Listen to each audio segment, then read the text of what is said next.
Guys, I thought I'd do a quick video. A lot of you guys have asked about approach anxiety. I know it's a big issue. I thought I'd do a short video on it here, just give you a couple tips, and we'll dive into it later in the future as well in some other videos, because we're not going to spend a lot of time here on it, but 'cause obviously it's a huge subject. But I thought I'd start out with a couple of tips. So if you're going to approach somebody and you're feeling nervous, of course, I mean, all of us feel nervous to some degree, I think, or most of us. One quick tip that I know, back in the day really worked for me was just paying attention to the bottoms of my feet. Just being aware of the bottoms of your feet. This can actually work in any circumstance where you're nervous, a job interview, anything, because it helps bring your energy low and it helps ground you. And all you have to do is just be aware of the soles of your feet. Just pay attention to that right before you do whatever it is you're going to do. So that can help. Another thing is, which is a pretty significant issue, is that a lot of us, when we are going to talk to somebody and we want to, approach somebody new and we're nervous, we try to get rid of that nervousness. So we try and stuff it down and try not to be nervous, right? So like right now, I'm a little bit nervous making this video. So if you're a little bit nervous, just, own it. It's okay to be nervous. Yeah, people are nervous. People have anxiety. If you have some fear, that's fine. And really the thing is to be okay with your fear rather than try and stuff it down. If you stuff it down, it's just going to build up and build up and build up. If you, in some miracle, are able to get it to go away, which you probably can't, but if you could, you're just going to have to deal with it later, because you've just stuffed down a whole bunch of energy, and it's going to come back on you at some point, in either physical illness or some kind of emotional upset, most likely. So just be okay with your fear, just accept it. Don't try and get rid of it. The other thing is, one caution when you're doing that is just accept it and let it be what it is. Let it do what it's doing. That means let it do that, but don't focus on it. Don't pull it up. So most people will try to push it down, right? Get rid of it, bury it. That doesn't work so well. But the other thing that will happen sometimes is people will pull it up, will focus on, okay, I'm going to be okay with this fear. And actually expand it, then the fear can increase, if you're pulling it up. So don't push it down, don't pull it up. Leave it alone. Just let it live its life. Let that fear just be what it is. Don't poke at it. It's not really, I know it's your emotion, but in a way it's good to think of it as it's just not your business. Don't mess with it. Don't try and do anything to it. Just let it live. And when you can just let it live, it'll just live its life. Emotions are like all emotions. They're like the weather, I like to think of like a stream coming by, and there's like maybe leaves you can picture on the stream, and the current carries them by. The leaves I picture like emotions, and they pass through your life, they pass through you and they'll be gone. If you try and build a dam to stop them, what happens is we get attached to these emotions, right? The leaves will go by, and we're trying to grab them. We're trying to stop them. Oh no, I have this fear. I'm going to grab it. So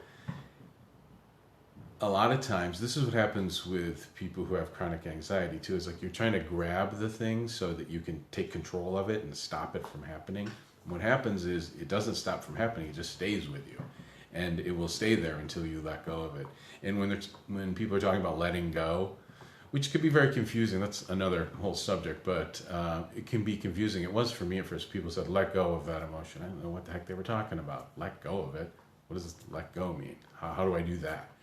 And what it is you've gone to the river, these emotions are going by, and you've grabbed onto them, and you're paying close attention to them. You're, oh God, they're there. Oh no, oh no.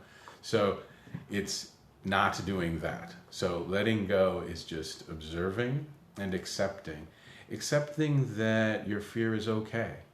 There's nothing wrong with it. It's not bad. It's not bad to have an emotion. An emotion is just an emotion. So it's not negative.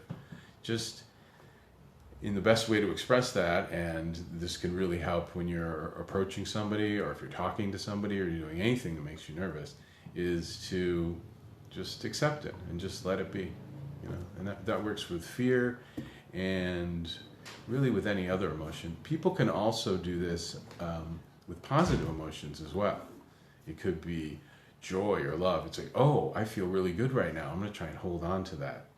Same kind of thing happens, when you hold on to it, it degrades it, and then it sticks the energy. It needs to just pass through. It needs to pass through. When you try and hold on to joy, what happens is you end up creating this kind of excitement that you keep with you, but you can't really hold on to the actual emotion. You can kind of well up some energy, but that's bound to cause any number of different effects later, or even right then. That could actually cause anxiety trying to hold on to joy, or any number of other things. But just let your emotions be. Let them be. And I think this is an area in which most of us don't have a lot of experience and haven't been given a lot of guidance.